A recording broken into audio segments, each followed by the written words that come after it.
Preseason week 2, baby. I'm pumped. I'm excited. We've watched some great games this weekend. It's been an absolute blast. And when I'm saying that, I've been just watching highlights on Saturday night.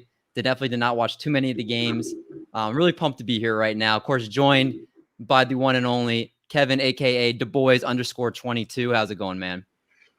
Hey, I'm good. I'm just glad I got the invite from our boss. You know, David never invites us on these things all the time. He's big time. He's got meetings. He's got Jack and Jill's they go to. So anytime we can get together, it's a good time. Yeah, we were reminiscing before the show, and we said it was back months ago since me and you did a show, just us two together. And it's been far too long. I feel like I forgot what you looked like over video. So this is a real treat for me, honestly. It should be. I'm glad that you're going to be in my presence, and I'm glad we get to talk about some preseason football and what matters and what the hell doesn't matter. I think that's the goal.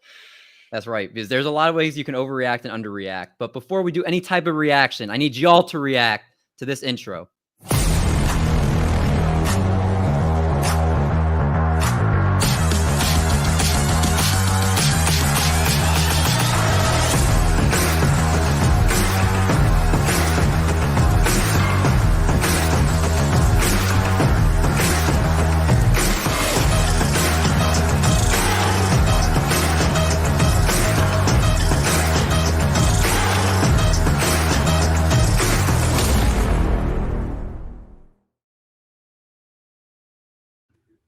Yeah, that intro is mighty fine, mighty fine. So Kev, I need you to, I know this was a long time ago, but 4 days ago, this is a younger Kev, maybe a wiser Kev. I don't know. This is back a few days ago when we go to the first game that we're going to talk about here in preseason week 2, and that's the Patriots and the Eagles. And the New England Patriots won 35-0. Obviously, not too worried about the score, but I have to contractually say what the score is here. So why don't you tell us what you saw in this game that you think the people should know about? I mean, first of all, I am here for the Eagles being trashed this season. So I just want to get that out of the way as a Cowboys fan. I always have to shout out how bad the Eagles are. But I will say this, for me, personally, I think Jacoby Myers is a must draft. I think in redraft and dynasty, you should have had him. He had 3 targets, 3 catches, 56 yards, and a touchdown, and 3 first downs. So if you're looking at it from that perspective, Myers has been one of the guys who's been a sleeper. We've talked about him on the podcast. I've heard your podcast talk about him. He's legit, and I think that we should have been buying him a lot earlier. He's the wide receiver 1 on the team, and if you look at his ADP right now, he's going as wide receiver 69.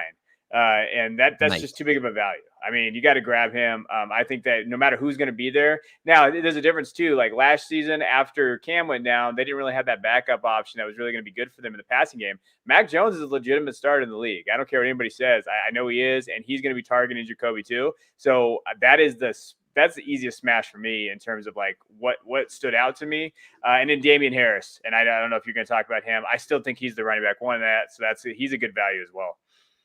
Now, are you worried? Let's talk about Damian Harris a little bit here. Are you worried about him being interchanged a little bit? People were talking about, again, him being the no question RB1, but it's Bill Belichick right now. And we know Bill Belichick, you can never predict. And Ramondre Stevenson, that storm, it's coming, and it's strong. Like I can see the clouds coming overhead. I think this could be something. I think Ramondre Stevenson is going to have some type of role this year. I'm not saying he's going to be the lead back, but if you're a Damian Harris owner, are you making sure that you grab him at the end of your draft so you have him to handcuff? I mean, no, not really. I think Stevenson's more of a dynasty asset to me. I don't necessarily know. I think he's okay redrafted. I think it kind of depends on where he goes. Like if he's going way late and you can grab him, sure. To me, it's not a handcuff I want because you still got James White there. And I still think James White's going to play a role in that offense, especially in PPR leagues, receiving threats. Sony Michel, I'm out. Like I've been out on Sony for a while. Poor Sony. But I don't think Ramondre Stevenson is the next James Robinson like somebody on this show. But I didn't want to subtweet you, and I'm not going to subtweet, but I say it to his face. Notice that? But I do think that he has, consistently, he saw it in high school, he saw it in college, he has produced. I think maybe if one of these guys goes down, then we're looking at Stevenson being legit. But I'm still on the Harris wagon, and I think James White is still a value too, especially in this offense, especially if Jones at some point starts. Yeah, I will say, obviously, Damian Harris is the back you want right now in this offense. You shouldn't be ignoring him to go draft Stevenson. But I will say that I forgot where I heard this, and it's an important note to bring up. With the New England Patriots, when Sony Michel is on the field, when Damian Harris is on the field, they're not pass catching backs. You know that they're planning on running the ball most of the time with them in the game. With James White, you know that he's in there to catch the ball when he's in the game. Ramondre Stevenson is that little question mark where he can catch and he can run. So I could see that playing up a little bit in this offense. And just remember, you guys know, just like, I mean, Daddy's home. He's a smart New England guy. So you make sure you got to listen to him when he's saying anything New England. But I think you got to keep an eye on Ramondre Stevenson a little bit. Just keep an eye on there, see what happens. I'm using a lot of like my last pick in a lot of drafts, just stashing him. Obviously, if you have a deep bench, of course, and see what happens. But honestly, I think the rest of this game, I think you covered really well here. And are you buying anybody in the Eagles at all? Any Eagles love out there? I mean, they're talking about Quez Watkins a little bit. I mean, I think he could be, people are saying he's like a Tyreek Hill-ish type of player. I'm not necessarily buying into the hype as much. He only played 6 snaps in this game. So, I mean, if you want to say that maybe that's telling that they're saving him for the regular season to contribute. But, I mean, think about it. You have Devonta Smith, Jalen Reagor, and then you've got 2 tight ends that are going to demand some targets. So I'm not super high on him right now, personally. Yeah, and Dallas Goedert's been a fraud for the last year, so I hope everybody realizes that. Dallas Goedert. I don't know. It doesn't even matter because it doesn't even matter if I can't pronounce his last name because you shouldn't have been drafting his ass in the first place. And it was Zach Ertz still being there. It was just a bad pick by you guys out there. Don't draft him and redraft. I'd stay away from him. But yeah, no, I agree. Yeah. So again, we got Mike saying that Ramondre is going to get redshirted. I mean, I could definitely say, I think he's a very much of a wild card right now, but somebody that you don't have to spend a lot of draft capital on, which is the reason I like it. He's not like he's shooting up draft boards or anything like that. And I think Sony Michel is still there as of right now, but who knows what will happen in the next couple of weeks, if he'll be cut or not. But as far as on the Eagles side, to finish this up, Kenny Gainwell, also kind of impressive. Obviously, looks one of those guys is, he was probably the best pass catching back in this draft class, and 3 catches in this game. He looks quick and agile. I mean, I don't think you're drafting him in too many redraft leagues, but somebody I could see easily week 11 of the season. There's some injuries and he's like the hottest waiver wire pickup. I wouldn't be shocked. No, I mean, I saw someone say he's Nyheim Hines. That's at best. Well, that's fine. Nyheim Hines is a low-end running back too, and an option with Miles Sanders. What has he really shown the last couple of years? I like Gainwell. I've always been high on Gainwell. I think he does play a role in this offense. So I don't know about redraft. I don't play a ton of redrafts, but that's why I have Jacob on my show. But for me, if he's there, depending on how deep it is, you might want to take a shot at him if you have Sanders on your roster. Agreed. Let's move from this game and let's talk about a game that happened a little more recent than that. And let's talk about my New England. Man, we are off our game today. I know this is weird, man. I'm intimidated by you. So the Kansas City Chiefs at Arizona Cardinals, and hopefully this score holds up just like in the regular season. 17-10 Kansas City in this game. One of many wins they'll have this season. Was there any players in this game specifically that stuck out to you? I'm just going to keep hitting up Rondell Moore's usage and how they're using him in manufacturing touches. When you look at it, he had 5 targets, 3 catches, 15 receiving yards, which isn't amazing. But they're 9 rushing yards. I think they're just the fact that they're going to manufacture him and get him the ball more. AJ Greener's out there too this time. And so the last game, everybody said, well, AJ Green wasn't playing. He actually outsnapped AJ Green. And I know they're going to, be timid there, but guys like Christian Kirk don't scare me. So I still am on the Rondell Moore train. I think that the way they're going to use him, the way that they kind of manufacture touches, I like that a lot. But other than that, nothing really stood out to me too much. I think Chase Edmonds is the running back to own there. I've never been, James Conner hasn't been good for a couple of years now in terms of like fantasy production. I think that's just you're wishing too much. But if you can get Edmonds at a good price, that's fine. I'm interested to see what you think about with your Chiefs and your boy McCole Hardman. Where are you at with McCole Hardman out here? I mean, I've been beating the drum for somebody. I don't know what the opposite of that is. But I mean, I honestly there's no Mecole Hardman on any of my rosters of any of the. But he had 8 targets, David. He had 8 targets. Everybody's talking about his targets. His touchdown. He had a 27% threat rate. Isn't that what you want? No, so yeah, you can see that he played 29 snaps. He had 8 targets. People will see early. Mahomes looked for him in the end zone. They couldn't connect on 2 throws on that first drive, and then this guy's been so slept on so much, been put under the carpet, and I'm here to put him out in the light for everybody to see. Byron Pringle, he is so dirty, and he does not get any type of respect. Mahomes looks at him every single time he needs somebody to make a play on like a 3rd down. He'll like on a 3rd and 8. he'll throw it to Byron Pringle. And Byron Pringle will go get those 10 yards. People saw that catch he made for a first down earlier in that game. It may not start out right away. Mecole Hardman's the flashy guy. He's the second round draft pick. He's the guy that people have been talking about for so long. But you need to draft Byron Pringle as the number 2 in this offense. Again, take that as you will for being at best maybe the 3rd or 4th pass catcher on this team. But I guarantee you guys by the time the season's all said and done that Byron Pringle will have the most receptions of any wide receiver outside of Tyreek Hill on this roster. And that's just because Mahomes trusts him, and eventually that's going to get him more playing time, and he's going to get that other side after Tyreek Hill. I'm telling you guys now, you need to get in. You need to make sure you pop it until you not stop it. It's Byron Pringle, baby. God. Did you realize that you just said Byron Pringle's not getting the respect he deserves, and he has a career 25 receptions in 3 years? Like, I feel like he's getting the respect he deserves. He's not getting any. That's the point. Like, I don't know necessarily like who we're talking about here. I know the Pringle stuff is cool, but I don't want anybody after Kelce and Hill. I don't want anybody after Kelce and Hill. Like, I'm out on that. Or CEH. And he's hurt, David. Your boy, high ankle sprain. How you feeling right now about CEH? Todd Gurley's coming to Kansas City to ruin your dreams. It's not a high ankle sprain. Don't put that unnecessary stuff out there. It is ankle sprain. Hopefully he'll be fine by the time the season starts. I mean, people again forget this guy literally did not have a fumble on over 250 carries last year. Like this guy is going to be a workhorse in this offense. It's going to be a question of health, but I'm not concerned. He's got a couple weeks to rest up before the season starts. You know me and Clyde. Maybe you Swift truthers out there are a little you don't know what you're doing, but okay. Yeah, I'm all about the Clyde train. The other thing I will point out in this game, Rondell Moore, you did bring him up. 5 targets, 3 catches for 15 yards, only a 1.8 ADOT, but he did have 1 carry for 9 yards. He's going to be used in so many ways in this offense. So if he's not getting the ball in the air, they'll probably give him some touches on the backfield. So this is if you can manufacture that many touches for it, definitely is intriguing to me. I don't think people were talking about him enough in the run game. And, if he's getting, 2 to 3 rushes a game, along with the fact that he probably will play in the slot and he'll get some looks as maybe the number 3 wide receiver in this offense. I think that's kind of valuable, isn't it? Yeah, no, I think it is. I think that he's going to overtake, Andy Isabella's gone. I think AJ Green, he'll out-target him. Like, we could realistically be looking at Rondell Moore having the second most targets on this team behind DeAndre Hopkins. But we forget that Hopkins is a true top 5 guy, right? So, like, when we're talking about this, he's going to limit the upside of these guys. But I agree. I think he's a value. I really do. And you know what? Can we stop with Kyler Murray being QB1 over Patrick Mahomes, David? Can we stop that talk? Because I understand that rushing upside. I get that.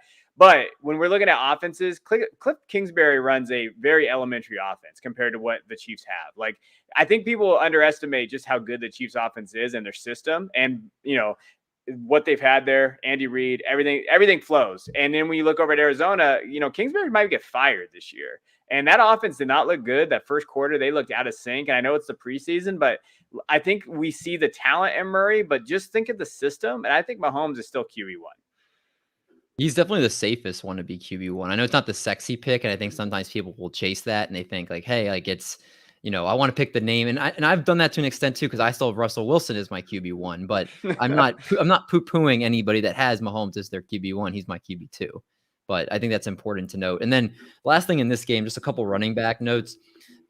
I know JJ Zacharyson put out something about mid-range running backs where you have both the first and second guy being drafted in similar ranges, and the first guy almost always consistently doing a lot better than the second guy. And Chase Edmonds was the cover boy for this. Chase Edmonds and James Conner. So I'm feeling a lot better taking Chase Edmonds, and I think ultimately he will be the best. He's the more talented back at this point in that backfield.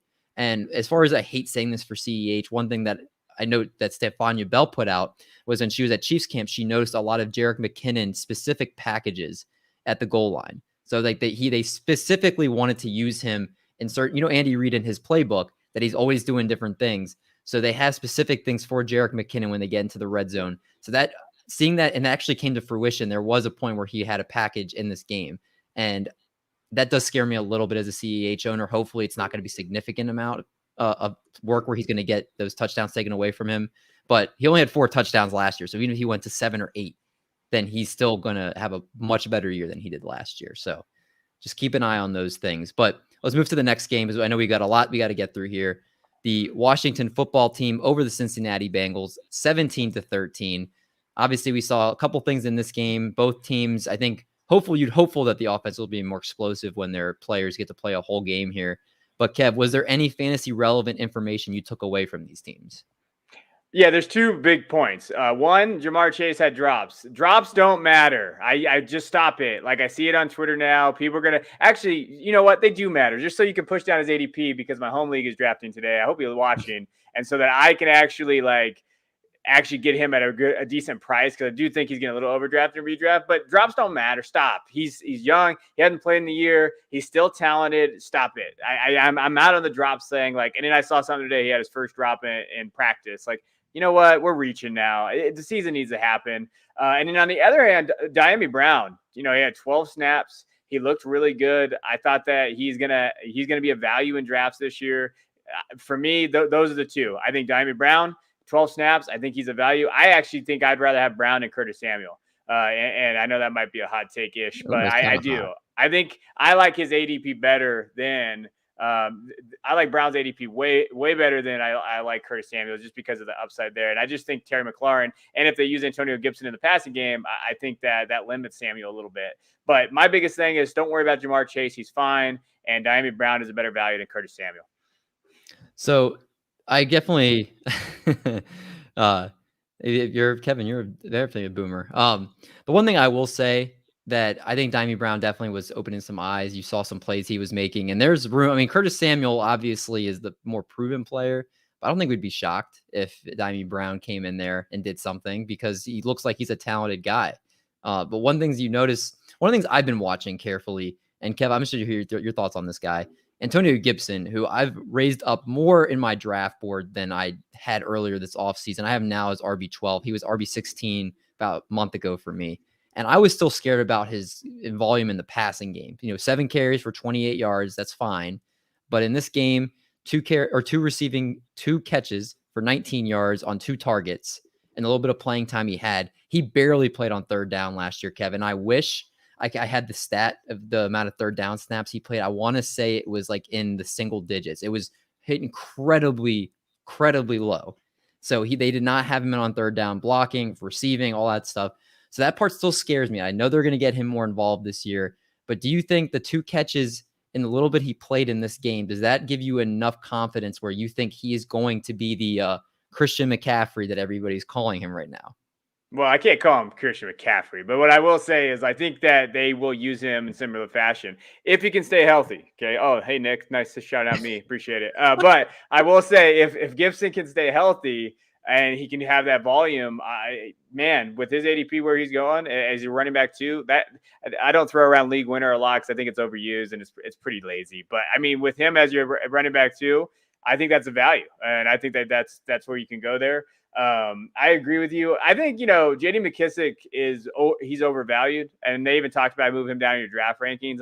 He was getting drafted like a Kareem Hunt type. I don't think he's ever really been a Kareem Hunt type. No. I don't see that. Jaret Patterson's there and he's had some flashes, but having watched Jaret Patterson play in college, he's very limited. We need to stop the Jaret Patterson train. This is a preseason thing that was going on, I believe. But I will say a couple guys that, I'm interested to see CJ. I always mispronounce his last name. Uzomah, tight end for the Bengals. He was hurt last season. I think he's going to be a red zone threat. If you're waiting on tight end in your league, and let's say you want a tight end too, way late, and let's say you went really, really deep on that, that's a guy to kind of monitor because I still think he's touchdown threat, especially with that offense with Higgins, Boyd, and Chase. He's going to get a lot of red zone targets. So I'd be interested to watch him, especially in redraft. No, I agree. And a couple, you bringing up J.D. Mckissick, a couple of things people might not realize is obviously he had a great year last year, but just to keep in mind how fluke kind of, if you want to call it that, he had 6.88 targets per game, which was second among all running backs in the NFL.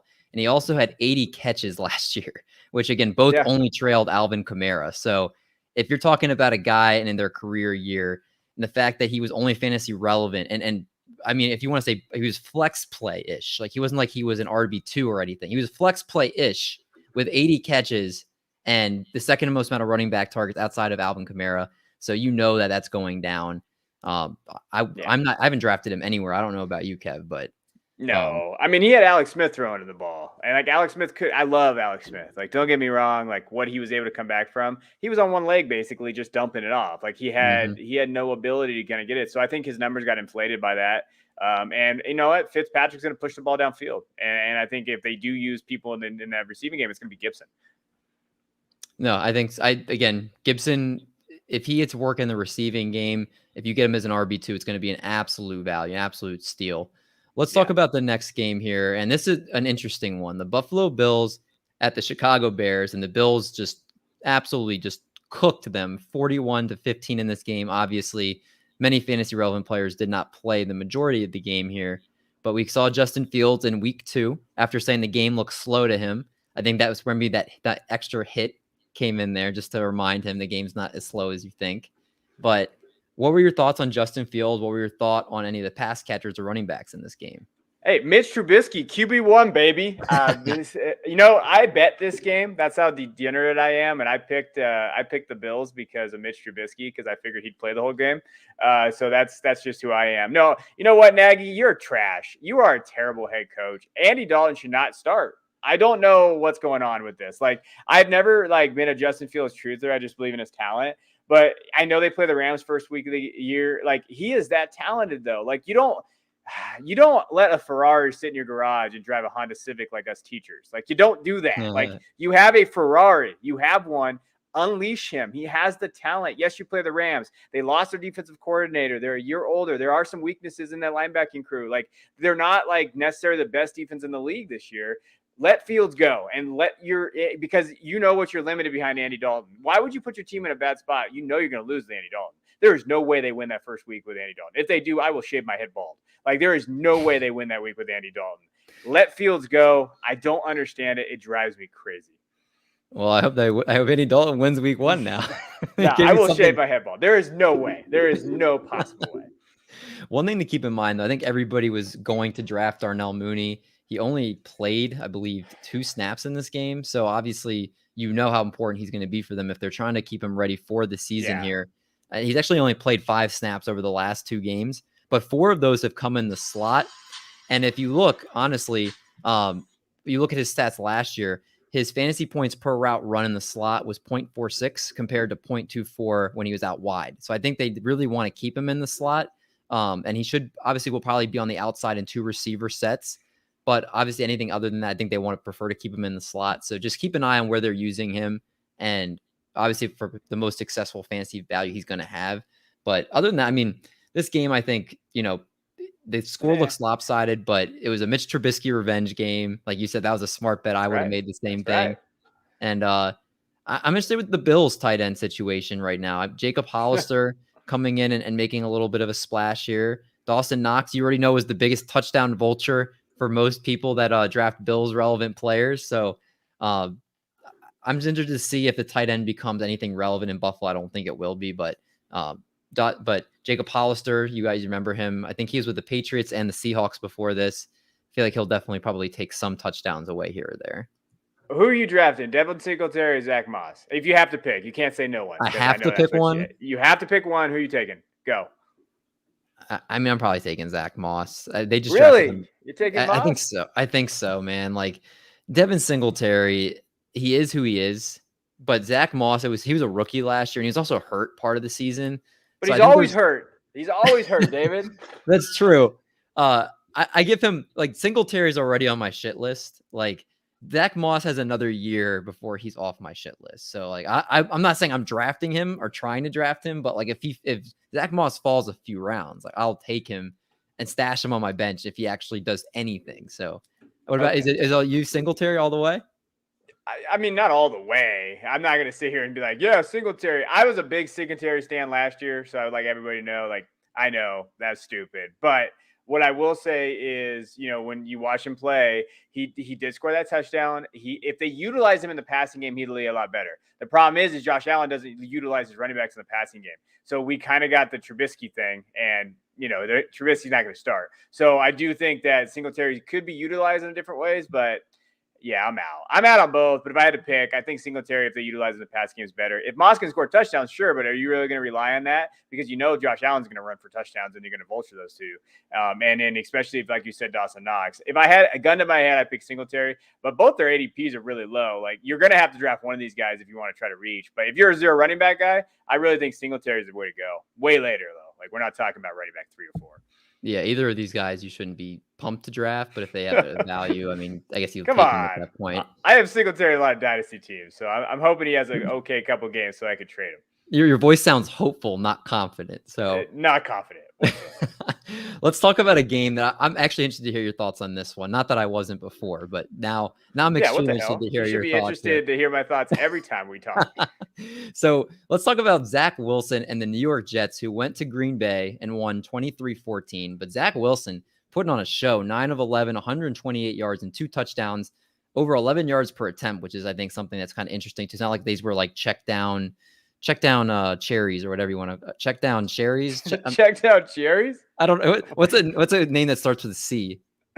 A check down Charlie. I don't know. I guess I don't know. Not cherries. I don't know. What are we making? A Shirley Temple? What is happening on this show today? I mean, that's all you can drink since he's underage anyway. So that's fair. That's fair. It always connects somehow. It's just you got to give me a chance. But 9 of 11 again, the 2 touchdowns. Michael Carter, who that's my guy, Kev. You've consistently put me down, saying that Ty Johnson's going to probably be the guy in this backfield. But I'll let you go. Why don't you talk about Zach Wilson, and then I'll give my thoughts on Michael Carter. No, I mean, I like Zach. I think that I've never been really down on him like other guys have. I think he's going to be fine this year. I think he reads the field well. I think the biggest thing for me was he got drafted by the Jets. He has Robert Saleh in that offensive system from the 49ers. Like, that was the biggest thing. They're going to protect him. They're going to use a lot of play action. They're going to lean on that running game.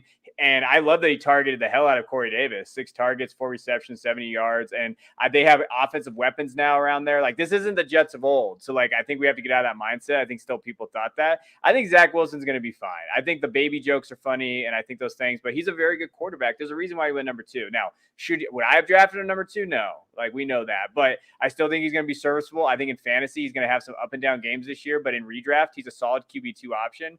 In Dynasty and Superflex, I wouldn't mind starting him as my QB2. Like, if you're in the pinch and you have that, I think they're going to move the ball around. They have Jamison Crowder there, Corey Davis. If Mims can figure out his shit, Elijah Moore is going to be very good this season. Basically, they're going to open things up. So I like Zach Wilson. I've never been down on him, but I'm telling you right now, Tevin Coleman and Ty Johnson are going to hurt your Michael Carter dreams. They're going to get used. And I don't mind Michael Carter. I just feel like he was getting drafted way too high for a committee. No, I mean, you're 100% right on that. I think his ADP his ADP has risen a lot. And that, I mean, there's a certain point where the value you don't feel is worth the risk. Because, I mean, there is the risk there. The Jets in this game used both Coleman and Ty Johnson with the first team, and Carter didn't even come in until Zach Wilson's day was over.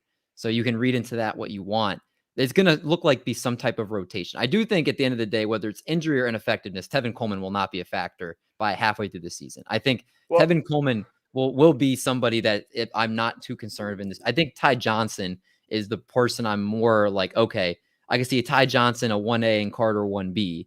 But I think ultimately at the end of the day, the most talented back in this backfield, I think, is Michael Carter. And I think it's one of those things. They just drafted Michael Carter. They drafted a new quarterback. And ultimately letting them gel together, letting them learn together. Michael Carter is already, in my opinion, the best pass catching back in that backfield. So that alone is going to have him play a little bit more third down. So hopefully he knows he can do some pass protection, which I don't know what his pass blocking grades are. Not too good, but at the end of the day, I think he also is going to prove he's very capable between the tackles. I know he's one when he played at North Carolina, he was really good at bouncing it. But this is a guy I think is more explosive than any other back in this backfield. And at the end of the day, talent wins out. And I think he is the most talented. And it might not look at right now. And hopefully that means that ADP will start sinking down a little bit. But if I can get this guy as like my 5th or 6th running back, and I can just keep him on my bench, and when the moment comes, maybe a month or so in the season when he's getting consistently more work, I think the opportunity is going to be there for him. So he's going as running back 30 right now. So he's going right after Raheem Mostert and right before Trey Sermon. So basically the 49ers backfield. But so would you rather have Michael Carter or Trey Sermon? Right now, I'm rather Yeah. have Trey Sermon. Okay. All right. Michael Carter or Melvin Gordon? Oh, Redraft. no doubt about it. Michael Carter for me.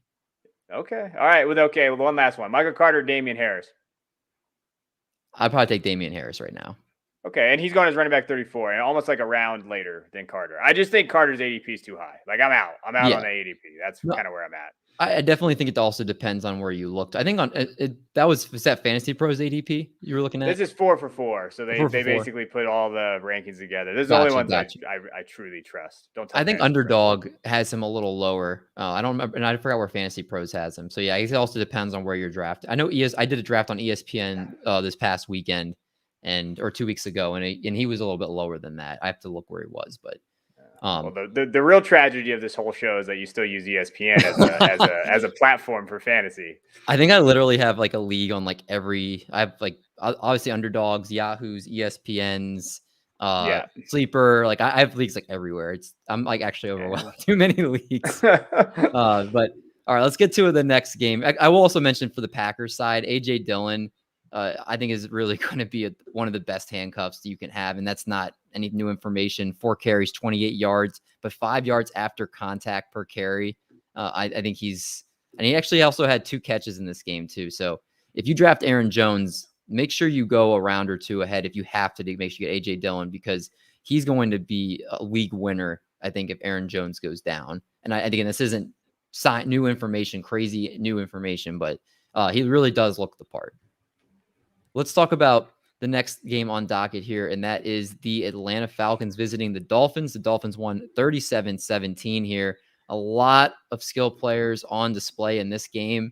There are a few guys I actually really like, and I'm interested to hear your thoughts of. Speaking of one, I really am I'm a Javian Hawkins guy in this backfield. 5 carries for 46 yards in this game, 9.2 yards per carry.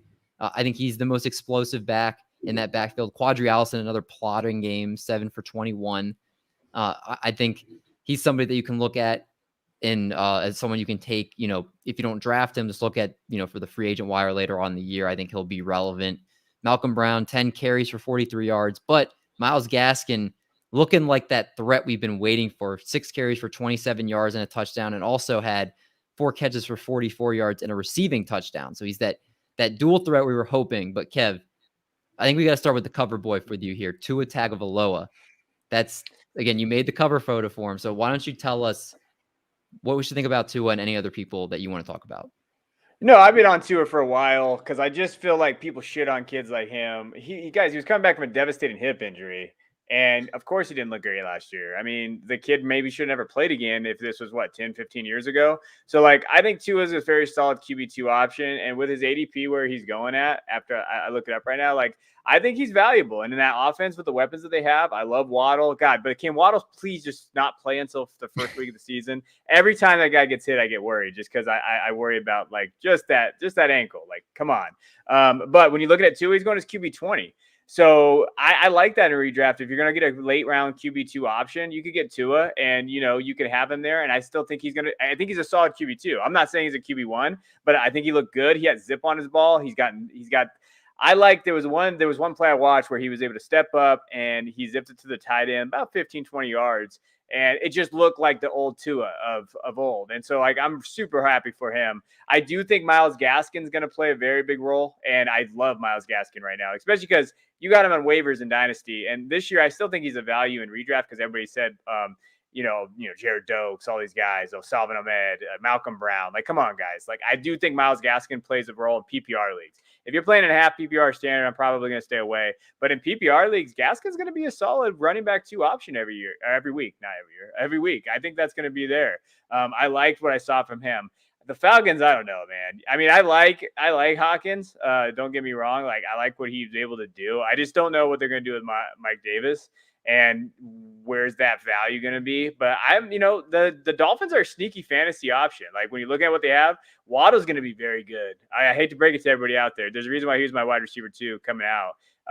4 targets, 3 catches. He had, a pretty good ADOT.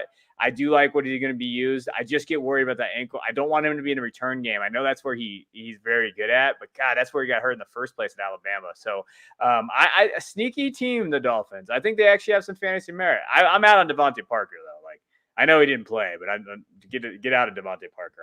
The Waddle would be the only guy I'm touching in this offense in terms of wide receivers.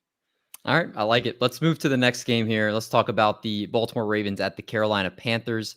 The Ravens won 23. For those that don't know, they won 19 preseason games in a row, which I think is pretty remarkable. Really? Yeah, they've won 19 preseason games in a row. That's pretty solid. So I don't know what the record is, but it's definitely close. So in this game, not everybody's playing that everybody wants to see. Obviously, Lamar Jackson's not really playing at this point. They had Tyler Huntley playing the whole game at this point, but a couple of guys that did play that are very interesting that have been making noise. Terrace Marshall is one guy. He's been rising up draft boards and somebody that, is a number 3 right now in that Carolina passing game. But if he gets anywhere a sniff at being the number 2 option, if someone goes down between Robbie Anderson or DJ Moore, I think he could explode. Looks the part, 3 targets, 3 catches, 50 yards. Gus Edwards, another player, obviously a good handcuff for J.K. Dobbins, a 1A to 1B, if you will. 4 carries for 28 yards, had 4 avoided tackles in this game. Kev, anybody that was relevant for you or changing your thinking on any of their fantasy values from what you saw in this one? No, I mean, Terrace Marshall is my wide receiver 3 coming out, even with the injury stuff. I think he's a fantastic option. Now, when Moore comes back and they have that full trank, and then, CMC being there, like, where's his targets go? So I think in redraft, he has a limited upside. But I think Dynasty, he's too, you can't get him now. Sorry. But he's a legit option there. Gus Edwards is the most valuable running back 2 you can have, like bar none. I've said that this whole offseason, and then he got COVID. I was like, shit, but he's back. Thank God. So he's back. But Gus Edwards is going to be there. He's the handcuff you want to own. He had 10 snaps. He's going to hurt Dobbins, as we know.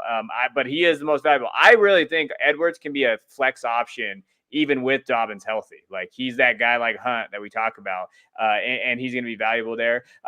Shout out to Rashad Bateman. I think he's running routes right now, so like maybe his recovery time is going to be a little earlier, so we can look at that. But other than that, I mean, you got to look at Mark Andrews. Hopefully he's okay. I think he's all right. I haven't seen anything since he got carted off the field a couple of days ago. But the Ravens passing attack, man, they're going to really rely on Dobbins and Edwards, and you're going to smash those 2 guys early on.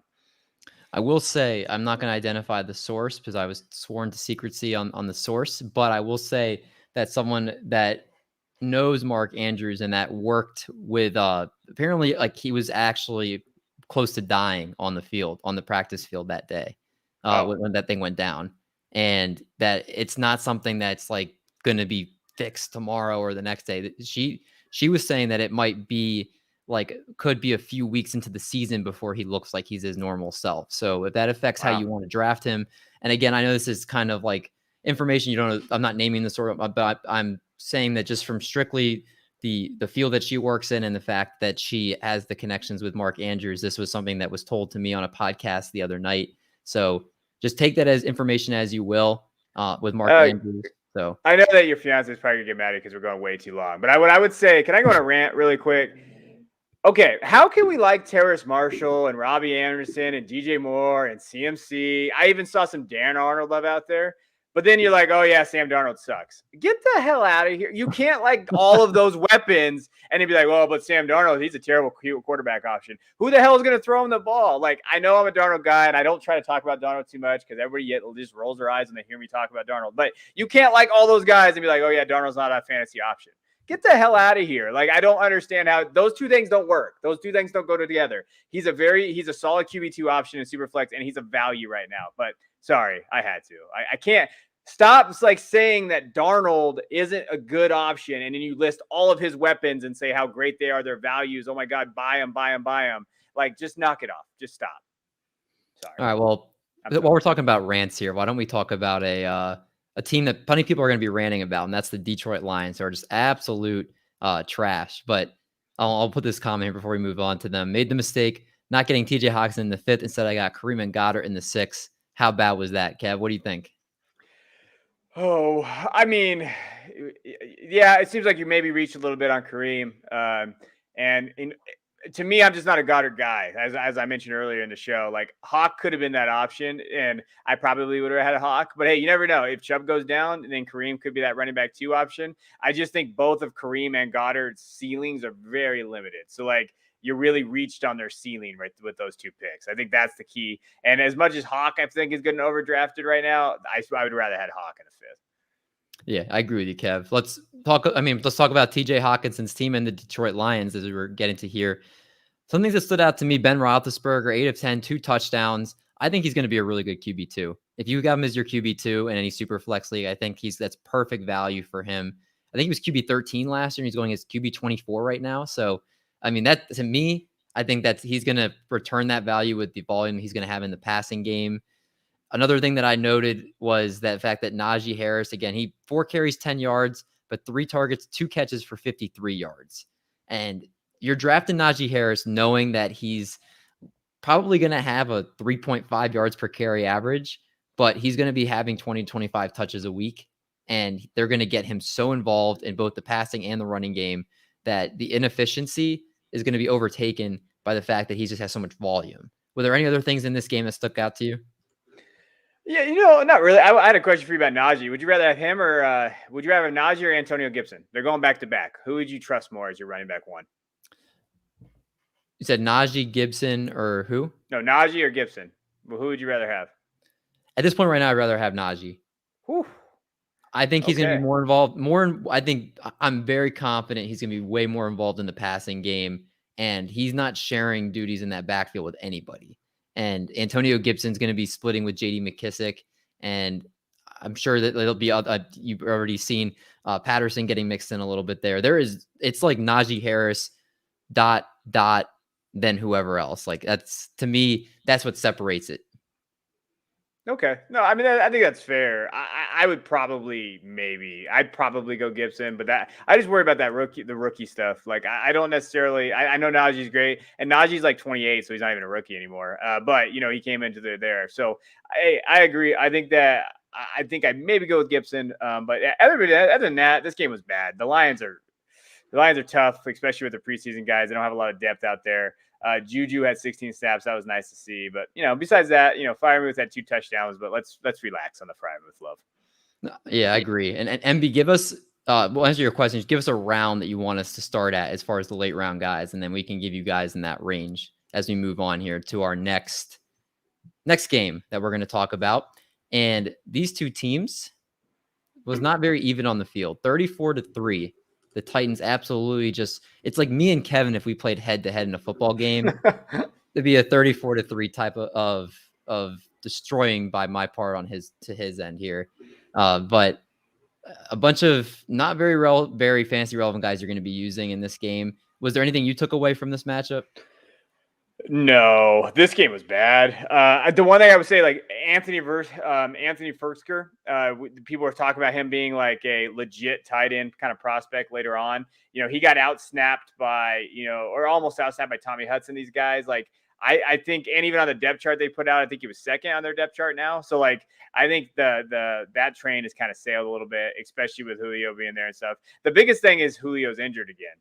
So where is that going to be? Like, is this going to be the end of Julio to where he's just going to be injured, right? Like, I think that's the biggest question mark I have.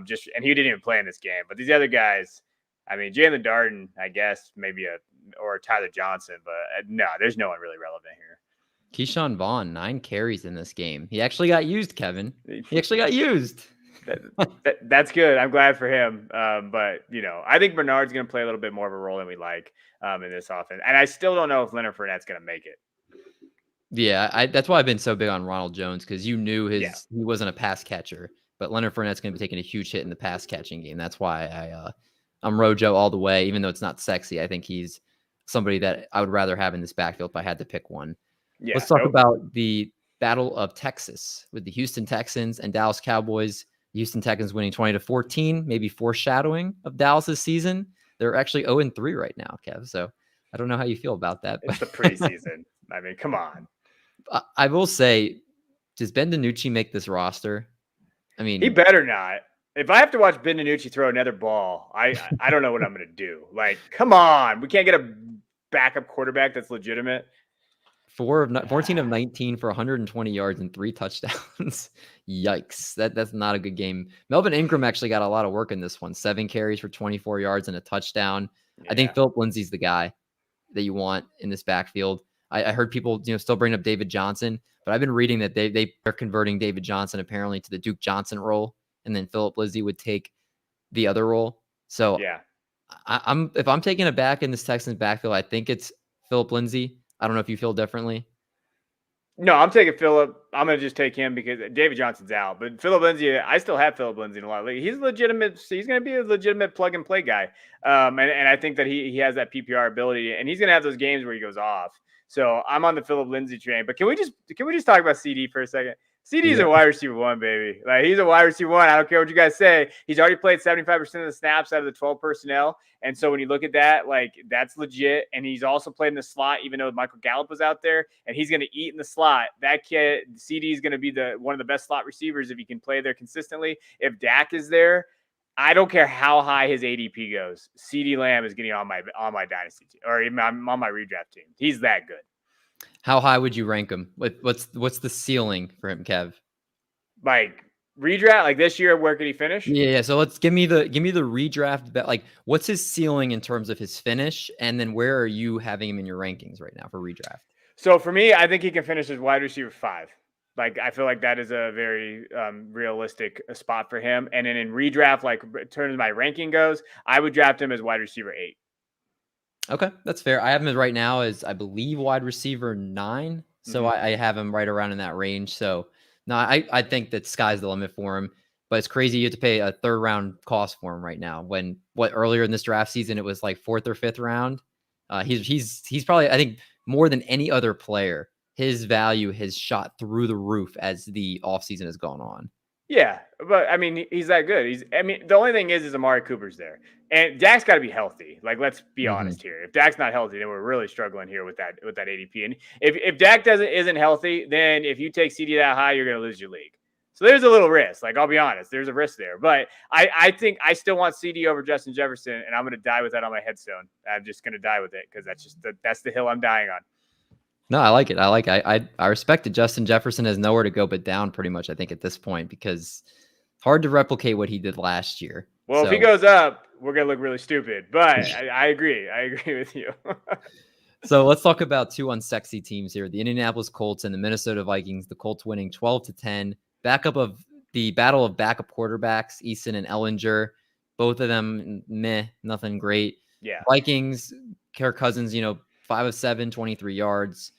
I mean, to me, looking at the box score and just some numbers, there was nothing too relevant to me. Nyheim Hines is going to be involved in the passing game. Jonathan Taylor wasn't playing. As far as Vikings wide receivers, it's going to be 2 guys, and then Irv Smith potentially getting mixed in as a 3rd. So I'm not really looking at any pass catchers there. And Dak Pascal's in the mix, 4 catches, 31 yards. Is there really anything that you want to talk about from this game? Because for me, it's literally just looking at like my wall behind me. It's just like bland and disgusting. Well, there's 2 things that I think that we got to mention real quick. Paris Campbell is someone who I like, but it's been kind of concerning how they're using him. So he only played in 3 receiver sets for the 2nd straight preseason game. So when they didn't go to that 3 receiver set, they usually use Dak Pascal in the slot rather than Campbell. So that worries me a little bit too, because if Hilton comes back to the lineup, now Hilton has a problem staying healthy as well. We could be realistically looking at Hilton, Pittman, and Pascal, and then Campbell being on the 2nd team. That's concerning, and especially with what Paris Campbell's ADP is at right now. You might want to temper your expectations with Campbell a little bit because it looks like they are too. And then just keep a shout out with Kylan Granson, young rookie. Someone who I wrote about in my Fantasy Pros article recently, like he could be someone that by the middle of the season to the end, once he learns how to block, that was what the Colts beat reporters were talking about. Like once he figures out how to block, which that's a big thing, but they said he really has been struggling because he was using the slot a lot. I think that he's a guy you look in the waiver wire late, especially redraft, and you can grab him. Yeah, don't disagree with you there. We got 3 more games we're going to get through here. Let's power through. I don't want you to get in trouble. I want you to get married in a couple weeks, and I don't want your fiance to just leave you right now outside the door. No, it's all good. The fiance closed the door, which means it's good. Give me the green light, so we can grind through these last 3 ones here. Right. And we start with the Vegas Raiders visiting the Rams in LA, 17-16. No relevant quarterbacks as far as they're going to be used, although the Peterman, two interceptions in this game. Still wonder why he has a job, honestly. But looking at the Vegas side of things, Marcel Aitman still with the Raiders, 2 catches, 45 yards, a touchdown. The Rams, I think everybody saw Akers in the box score, and they were like, wait, what? And they realized they have another Akers on their roster. But looking at this game, it's a little bit under a microscope, Kev. Anything that you're looking at maybe beside, I mean, Jake Funk was the leader in this backfield. 6 carries for 37 yards in the first half. He had 2 explosive runs. Tutu Atwell, I don't expect is going to be super fantasy relevant this year, but he did have 5 targets in this game. What are your thoughts about these two? Yeah, the Raiders are bad. That's one of the things I saw. I did see some article, I think it's one of these that said, like, don't draft any Raiders players that played the other day. I started laughing about that. Yeah, for me, it's either – so the big question mark, is it going to be Xavier Jones or Jake Funk in that backup role, right? Like, that's the key. And then that's going to be the huge, $100 million question for your redraft leagues, because if Henderson goes down, one of those guys is going to get that workload in that Rams offense, and you're really taking a shot. I know Jake looked good. It did seem like Jake was like really using early down and Jones was the late down back, but that could have just been something they were trying. So like, I'm still on the Xavier Jones train, that I think that he's going to have that inside shot to be, because he was there last year. So give me that inside zone with Jones, but that's the matchup to watch. It's an intriguing matchup to see who's going to take that backup role, but I still think Jones is going to get that role because I think he complements Henderson a little better. Yeah, no, I agree. Right now, the hot name is Xavier Jones, but is Jake Funk, but Xavier Jones was ranked higher, is still ranked higher. Something we'll watch, see what happens maybe in the 3rd preseason game. But right now, it's kind of a crapshoot, honestly, who you want to go with. But is Derek Carr going to play ever? Like, I feel like at some point he's got to get out there and throw the ball a little bit. Like, at some point, Derek Carr's got to show something. I think we already know what he's already showed. That's he's kind of trash, but whoa. Okay, he's a value. He's a value. Yeah, like, I mean, he's a great number 2 quarterback in fantasy as far as like a real life NFL quarterback. Yeah, he struggles. Yeah. As a Raiders fan, it's like he's like the how Andy Dalton used to be it was the Mendoza line. It was like the Andy Dalton line. If you're better than Andy Dalton, you're a franchise quarterback. If you're worse than Andy Dalton, you're gonna get replaced. Him and Kirk Cousins are kind of like at that same like middle, like awkward middle area.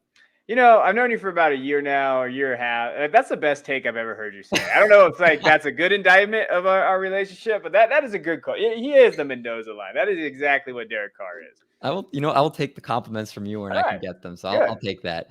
Let's talk about, we got 2 more here. Denver Broncos at Seattle. And Kev, it pains me because I'm a Chiefs fan, and the Broncos have a lot of players that I've been drafting a lot of this offseason, namely Javonte Williams and Jerry Jeudy. Jerry Judy's my guy. Like I know there are people on him as well. Yeah. And in this industry, you're not alone by any means with any people, but he's been someone I've been beating the drum with for a few months now. And I really do think he's going to make almost like a Deontay Johnson type of ascension this year as far as what he's going to be in that offense. If Teddy Bridgewater is the quarterback, I think Teddy Bridgewater excels at those short and intermediate routes that Judy's going to win every single time with the footwork that he has. The drops, I'm not concerned about. I think that's one of those things you can get better at as you get more acclimated and make sure you wash the ball in besides looking upfield. But I think Jerry Jeudy's due for big things this year. In this game, 2 targets, 2 catches, 40 yards. Javonte Williams, 7 for 20. And I know people may be like, oh, Melvin Gordon didn't play. And, that Williams only saw a slight majority of the snaps when he would split with Freeman. But Javonte, they used a high 2nd round pick and traded up in the 2nd round to go get him. This guy's going to be involved. And Melvin Gordon's injury history / the fact that they don't really owe him anything after this year, I think this will be the Javonte Williams show before it's all said and done. And obviously, the ADP is a big thing. He's now like a 5th round pick. So that's very rich. But I do think that it will be worth it by the time the end of the season comes. Now, will it be an example of like a Cam Akers where you don't get the full boom of Javonte Williams until, week 10 or week 11, week 12? Like that's a possibility. But I'm willing to draft him where he is because I do think he's going to be a league winner whenever he does get that backfield to himself. No, I agree. I actually like that Javonte Williams take. I like everything about this Broncos offense except for the quarterbacks. So that sucks because I think it limits their ceiling a little bit. I'm on the other train, though. I'm interested in, do you want Bridgewater to start? I want Locke to start. You know why? Because of chaos. Like, he's just going to wing that shit. They're going to be down a lot. Like, that's, I think, where the fantasy points go for. Like, I actually think that it helps Fant too if Locke starts. I think it actually hurts Fant. I have Fant a lot, so I am being 100% biased right now. I do think Bridgewater probably means more for Judy, so I understand that. But I want Locke just because it's going to be chaos, and I think that he has a higher ceiling, 100%. Like, just because he's a wild card. Bridgewater, we know he's going to do what 14 for 18, 200 yards, maybe a touchdown. And I think that's kind of what he is as a quarterback. Locke, man, he could go freaking 24 for 32 at 300 yards, 3 touchdowns, 7 interceptions. That dude will just wing it. And I think for fantasy purposes, I think that's where it's going to be. I think we're going to get back and forth with these two guys. I will say I want to give a shout out to my guy, Rashad Penny. Listen, I'm not off the Rashad Penny train yet. He had 15 snaps. Someone's got to back up Chris Carson. So at a certain point, Chris Carson gets hurt every year, 2 or 3 games. Penny could be that guy if Penny doesn't get hurt. I mean, Alex Collins is the other guy there. Penny had 15 snaps. He looked like he was good. Like, he's not someone to draft and redraft, but there is a chance that if Carson gets hurt, Penny could be that guy that steps in. God, Rashad Penny. That means how we're almost an hour in the show bringing up Rashad Penny. He's still there. I've just got to give him a shot. Oh my goodness, a little shot.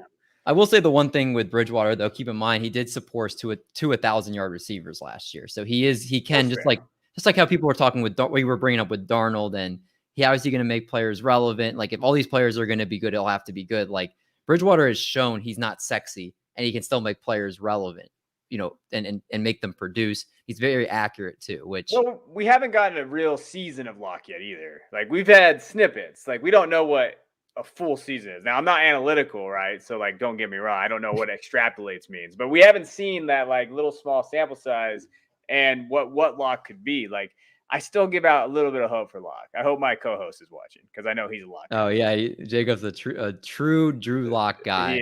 He is. Let's move to the last game, which I believe actually happened earlier today. We won't be covering the 49ers game, 49ers and Jacksonville. Oh, and I'm sorry, New Orleans and Jacksonville, and then the Niners I think are playing now. I forgot who they're playing, but the Chargers. But this will be the last game that's actually been played so far. It's the Giants against the Browns. Browns at home, winning 17-13. Kyle Lalata, who I see on a different roster every week, I feel like. The Browns starting quarterback in this game. Case Keenum was there too. Case Keenum, man, he's just getting those checks, David. That guy just getting those checks. He's the real life Alex Moran. He is. Now. And Ernest Johnson, you guys remember his name being one of the biggest waiver wire busts last year. He got some work in this game. Devontae Booker got 6 carries in this game. I think both teams are kind of in interesting spots. Obviously, the Browns, you expect to be one of the most explosive offenses with tons of players to make plays here. The Giants, they have great players, but do they have the offensive personnel to support those players? Your guess is as good as mine, honestly. Kev, was there anything in this game? I'm just looking over the box score here, looking at some players here. Obviously, you could say Devontae Booker getting a lot of work maybe means good for Saquon Barkley. Ernest Johnson, maybe he's the number 3 in this backfield. Is there anything that you're taking home from this?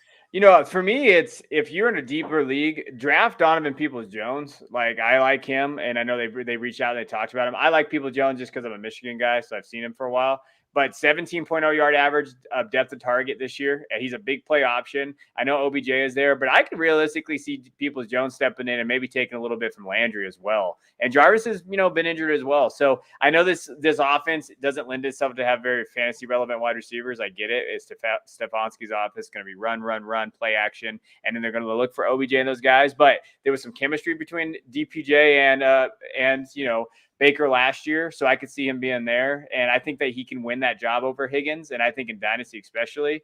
Other than that, Devontae Booker, he's not a bad guy to grab, especially with, Saquon being hurt. I mean, Devontae's not bad running back. Even last year, I had him in a few leagues where I just plug and play, and, the Raiders would use him in different ways. So I like Devontae. Dante Pettis, though, man, he had 13 snaps. Dante Pettis is still in the league. That is the takeaway that I'm saying. Like, Dante Pettis, that's my guy. Dante Pettis, man. Or as playing a weird part of the show with Dante Pettis. He was, I think, the biggest mirage. People were saying the next great 49ers wide receiver, and then he's completely irrelevant the next year. No, the biggest mirage is going to be CEH. If we're all being honest on this podcast right now, that's the biggest. Kevin's throwing last minute jabs in here. Last minute jabs, just to hit me where it hurts. But on that note, I think we went through 14 games, and honestly, it's fun to be diving back into football. And we only have 3 weeks from today. It is going to be the first football Sunday. So it's going to be an absolute blast. If you guys didn't watch any of the games, hopefully we were able to recap some relevant information to where you can kind of be caught up going into the last week of the preseason here, Kev. Anything you want to say to anybody else before I hit that end broadcast button? No, man, just make sure you hit that subscribe button and like button and let us know how we're doing and follow our podcast, especially our football podcast. I think we put out great products every week, and, you get to listen to me. So why wouldn't you follow the podcast? No, you shouldn't have said that. Now they're not going to do it. Just follow us, and we appreciate you guys and everything out there. And still draft Rashad Bateman late. I still have faith that Rashad Bateman can be something in fantasy this year. Yeah, I agree with everything Kev said there. And yeah, anytime you guys support us, hit the like button, subscribe to the channel. The podcast, there's so much great stuff. The Tripwire comes out every Monday with free agent waiver wire pickups during the season. Super Fantasy Bros that Kev hosts. Obviously, the Triple Play Football Pod that me, Doc, and Bradshaw Damas and Johnny Foosball have every week. There's tons of great stuff here, honestly. But we appreciate all the support you guys do. And if there's something that you want to see in baseball, basketball, or football, make sure you let us know it in the comments below. And until then, we'll catch you guys in the next one.